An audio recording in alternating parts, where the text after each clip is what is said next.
Oui, désolé, ça a coupé. Prise 2. Oui, bah mon téléphone est surchargé. Alors, il a fallu que je le vide un petit peu pour pouvoir faire une vidéo complète. Donc, vous étonnez pas si ça a coupé tout à l'heure. Donc voilà, ça irait pareil pour le moment. J'ai vidé la poubelle, comme on dit. Quoi vous dire? Oui, alors donc j'en étais resté qu'au Canada, ça va très mal. Le Canada voit sa monnaie complètement s'effondrer. C'est-à-dire qu'un dollar canadien, ce qui n'a rien à voir avec le dollar américain, pour ceux qui ne le savent pas, le dollar canadien est complètement différent.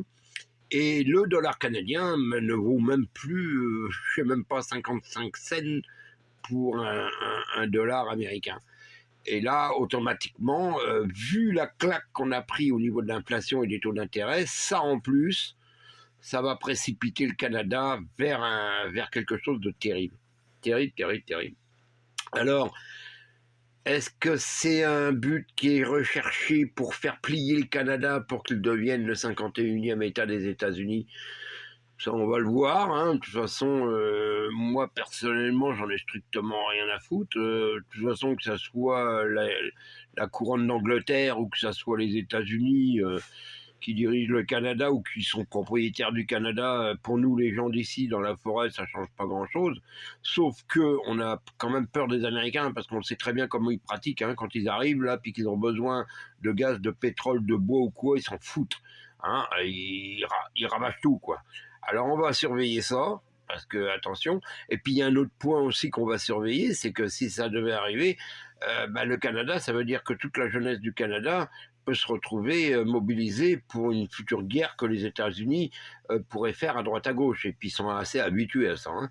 Donc j'avais déjà un camarade qui m'a quitté il n'y a pas très longtemps, un ancien, comment dire, des forces canadiennes, qui s'était retrouvé embarqué par Trudeau à aller combattre au Vietnam. Et ça, il l'a toujours reproché. Il l'avait dit, nous, Canadiens, on n'avait rien à foutre au Vietnam et on nous a pas rien demandé, on nous a envoyés là-bas, se faire massacrer. Donc voilà, c'est pour ça que je vous dis que là, ça commence à... Ça fait peur un petit peu.